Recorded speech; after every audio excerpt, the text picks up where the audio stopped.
제17장.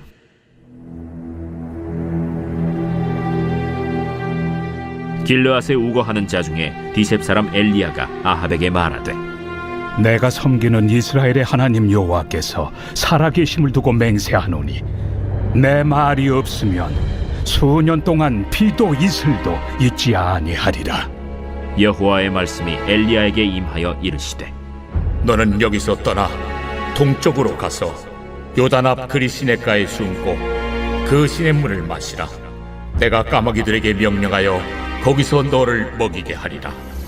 그가 여호와의 말씀과 같이 하여 곧 가서 요단 앞 그릿 시냇가에 머물매 까마귀들이 아침에도 떡과 고기를 저녁에도 떡과 고기를 가져왔고 그가 시냇물을 마셨으나 땅에 비가 내리지 아니하므로 얼마 후에 그 시내가 마르니라. 여호와의 말씀이 엘리야에게 임하여 이르시되, 너는 일어나 시돈에 속한 사르밧으로 가서 거기 머물라.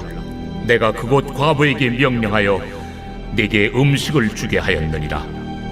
그가 일어나 사르밧으로 가서 성문에 이를 때 한 과부가 그곳에서 나뭇가지를 줍는지라. 이에 불러 이르되, 청하건대 그릇에 물을 조금 가져다가 내가 마시게 하라. 그가 가지러 갈 때 엘리야가 그를 불러 이르되, 청하건대 내 손에 떡 한 조각을 내게로 가져오라. 당신의 하나님 여호와께서 살아계심을 두고 맹세하노니 나는 떡이 없고 다만 통에 가루 한 움큼과 병에 기름 조금뿐이라. 내가 나뭇가지 둘을 주워다가 나와 내 아들을 위하여 음식을 만들어 먹고 그 후에는 죽으리라. 두려워하지 말고 가서 내 말대로 하려니와 먼저 그것으로 나를 위하여 작은 떡 한 개를 만들어 내게로 가져오고 그 후에 너와 네 아들을 위하여 만들라. 이스라엘의 하나님 여호와의 말씀이 나 여호와가 비를 지면에 내리는 날까지 그 통에 가루가 떨어지지 아니하고 그 병에 기름이 없어지지 아니하리라 하셨느니라. 그가 가서 엘리야의 말대로 하였더니 그와 엘리야와 그의 식구가 여러 날 먹었으나 여호와께서 엘리야를 통하여 하신 말씀같이 통에 가루가 떨어지지 아니하고 병에 기름이 없어지지 아니하니라. 이 일 후에 그 집 주인 되는 여인의 아들이 병들어 증세가 심히 위중하다가 숨이 끊어진지라. 여인이 엘리야에게 이르되,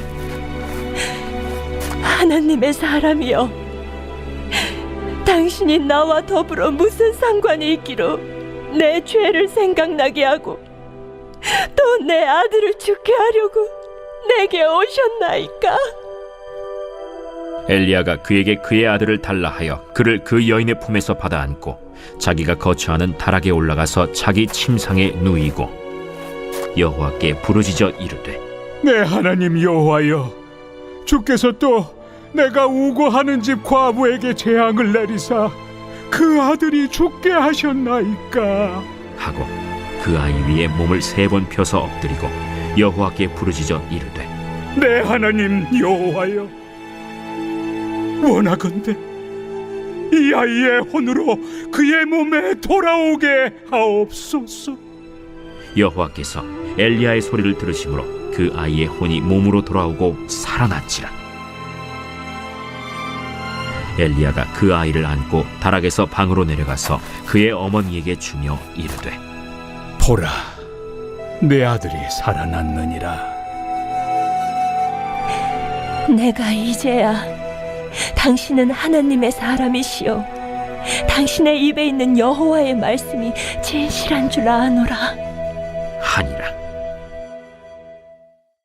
열왕기상 17장은 열왕기하 9장까지 이어지는 엘리야, 엘리사 이야기를 시작하는 첫 부분입니다. 16장이 이어서 17장을 읽어보면 엘리야는 느닷없이 등장합니다. 이런 느닷없음은 일종의 파격인데 앞에 것을 뒤흔들어서 뒤집어 놓는 역할을 합니다. 이 느닷없음의 파격이 과연 무엇을 뒤흔들어 놓게 될까요? 11장까지는 솔로몬의 이야기가 길게 이어지고 그 이후로는 남유다와 북이스라엘의 왕들을 다룹니다. 두 왕국의 왕들이 교체되는 과정을 보며 느낄 수 있는 것은 정신이 하나도 없다는 것입니다. 그리고 성경은 오므리와 아합으로 이어지는 오므리 왕가를 북이스라엘 왕국 역사에서 가장 악한 왕조로 평가합니다. 그러나 역사적으로 볼 때 오므리 왕가는 북이스라엘 왕국 역사상 가장 강력한 국가를 만들었으며 기록에 의하면 당시 외국에 알려진 유일한 왕가이기도 했습니다. 그럼에도 열왕기의 저자는 그들이 이룬 업적에는 별 관심을 기울이지 않습니다. 다만 그들이 어떤 종교적 이념으로 나라를 다스렸는지에 초점을 맞추고 거기에 따라서 그들을 평가합니다. 그 평가의 시작으로 엘리야는 사마리아에 있는 아합을 찾아가서 앞으로 몇 년 동안 비가 내리지 않을 것을 말합니다. 내가 섬기는 이스라엘의 하나님 여호와께서 살아계심을 두고 맹세하노니 내 말이 없으면 수년 동안 비도 이슬도 있지 아니하리라. 마치 엘리야가 하나님의 말씀을 힘입어 앞으로 비가 내리지 않게 하겠다는 협박으로 들리기도 합니다. 그러나 이는 사실이 아닙니다. 17장과 18장을 이어서 읽어보면 엘리야가 기도해서 비가 내리지 않는 것이 아니고 비가 내리지 않는 상황을 엘리야가 기도해서 끝낼 수 있음을 말하는 것이었습니다. 그리고 실제로 그 땅에는 비가 내리지 않게 되었고 시내가 마르게 됩니다. 얼마 후 하나님께서는 엘리야를 요단 동편 그릿 시내가로 보내십니다. 그러고는 한 과부를 향하여 보내시는데 그 과부는 극도로 가난하여 아들과 함께 음식을 만들어 먹고 죽으려던 참이었습니다. 하나님께서는 그런 가정에 엘리야를 보내신 겁니다. 우리는 이미 결말을 알고 있습니다. 사르밧 과부가 엘리야의 말에 순종했을 때 놀라운 축복을 받았던 그 결말을 말입니다. 그런데 이 결말을 알지 못하는 상황에서 엘리야에게는 이 상황이 얼마나 힘든 일이었을까요? 적어도 선지자라면 그 사르밧 과부의 형편을 뻔히 아는데 마지막으로 음식 만들어 먹고 죽겠다고 하는 사람에게 자신을 위한 떡을 만들라고 하는 것이 얼마나 어려운 일이었을까요? 어떻게 자기를 위하여 음식을 만들고 죽으라고 말할 수 있을까요? 엘리야의 마음속에 있는 순종의 마음으로는 이해하기 힘든 일이었을 겁니다. 과부라고 해서 모두가 가난한 것도 아닐 텐데 형편이 나은 사람에게 보냈으면 좋지 않았을까 생각해 보기도 했을 겁니다. 그러나 느닷없음의 파격은 여기에서부터 시작됩니다. 마지막 음식을 만들어 먹고 아들과 죽겠다고 하는 과부에게 엘리야는 말합니다. 두려워하지 말고 방금 말한 대로 하되 먼저는 나에게 가져오시오. 그 뒤에 그대와 아들이 먹을 음식을 만들도록 하시오. 합리적이지도 논리적이지도 않습니다. 왜요? 그 양이 한 개밖에 되지 않기 때문입니다. 그것을 달라는 것이었습니다. 이미 사르밧 과부도 엘리야를 만나면 음식을 만들어주라는 명령을 받았습니다. 엘리야는 사르밧에 가면 자기에게 음식을 줄 사람이 있다는 말씀을 들었습니다. 그런데 NIV 성경으로 보면 엘리야가 사르밧으로 가서 만나게 될 여인에 대하여 a widow라고 합니다. 하나님께서 특정해 주시지 않으셨다는 겁니다. 가서 만나라고만 말씀하셨지 그 여인이 극도로 가난한 여인인지 부유한 여인인지 말씀해 주시지 않으셨다는 것입니다. 엘리야 입장에서는 적어도 그 가뭄의 현장으로 가라고 하셨을 때는 음식을 대접해 줄 만한 형편은 되면 좋겠다라고 생각하지 않았겠습니까? 하나님의 말씀에 순종하여 가기는 했는데 거기서 맞닥뜨린 상황은 순종하기 힘든 상황이었습니다. 우리들의 신앙이 대부분 이런 식이지 않습니까? 하나님의 말씀과 뜻이 있음에도 불구하고 우리들의 순종은 쉽지 않습니다. 사르밧 과부도 엘리야에게 떡을 만들어줄 때 기꺼이 만들어주지 않았습니다. 지금 당장 떡도 없고 만들 수 있어도 아주 조금뿐이고 그 조금도 지금 자기와 아들이 먹고 죽으려고 했다고 말합니다. 말씀대로 하라는 엘리야의 말이 얼마나 잔인하게 들렸을까요? 그럼에도 엘리야와 그 여인이 순종할 수 있었던 이유가 무엇일까요? 이스라엘 하나님 여호와의 말씀이 나 여호와가 비를 지면에 내리는 날까지 그 통에 가루가 떨어지지 아니하고 그 병에 기름이 없어지지 아니하리라 하셨느니라. 하나님의 약속이 있었던 겁니다. 순종하기 참 어려운 상황이었습니다. 하나님께서 어떤 방식으로 가루가 떨어지지 아니하게 하실지도 몰랐습니다. 그럼에도 엘리야는 하나님의 약속의 확신을 가지고 순종하게 됩니다. 사르밧 과부에게 임한 하나님의 축복은 엘리야의 동정심 때문이 아니라 하나님의 말씀을 확신하며 순종한 결과였던 것입니다. 그 증거가 무엇입니까? 여호와께서 엘리야를 통하여 하신 말씀같이 통에 가루가 떨어지지 아니하고 병에 기름이 없어지지 아니하리라.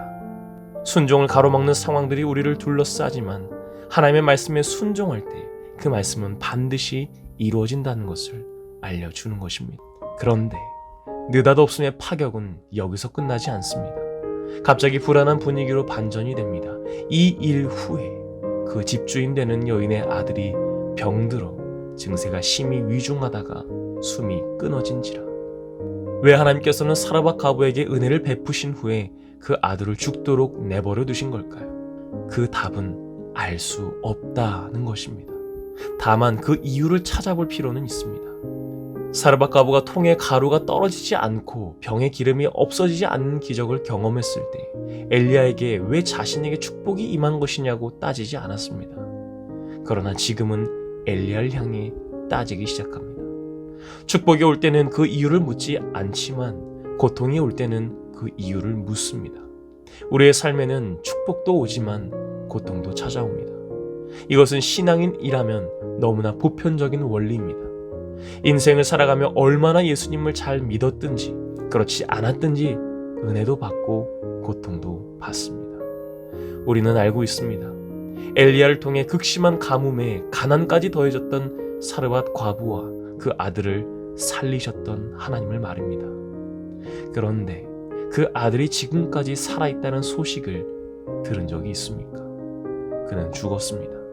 만약 다시 한번 기적을 일으켜서 그 아들을 살렸다 하더라도 결국 그 아들은 다시 죽게 됩니다. 그게 우리의 삶이기 때문입니다. 그렇기에 이 과부의 아들이 죽은 상황은 그렇게 느닷없는 파격은 아니었던 겁니다. 인간적인 생각으로는 부모보다 먼저 자식을 보내는 것이 너무나 가슴 아픈 일이지만 이 일은 누구에게나 올 수도 있는 일입니다. 다만 그 과부에게는 다른 사람보다 먼저 일어났던 겁니다. 차라리 처음에 그 떡을 만들어 먹고 아들과 함께 죽도록 내버려 뒀으면 이런 슬픔을 경험할 일도 없었을 텐데 왜 잘 먹고 잘 살게 해놓고 이런 어려움을 겪도록 한 것입니까? 어려운 일을 겪던 중 또 다른 어려움을 당할 땐 그 어려움이 크게 느껴지지는 않습니다. 그러나 행복을 경험하던 중 겪게 되는 어려움에는 절망이 함께 찾아옵니다.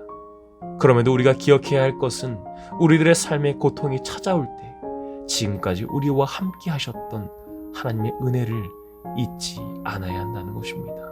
그 은혜를 잊어버리는 순간 불평과 불만 가운데 살아가게 되기 때문입니다. 결국 이 여인의 불평은 엘리야를 향할 뿐 아니라 자신을 향한 죄책감으로 이어집니다. 그러나 이 아들의 죽음은 하나님 때문도 엘리야 때문도 그 여인 때문도 아니었습니다. 이 사건을 통해 하나님께서 그 여인에게 보여주시고자 했던 것을 볼 수 있어야 한다는 것입니다. 그 이후에 엘리야는 하나님께 간절히 구함으로 그 아들은 기적적으로 살아나게 됩니다.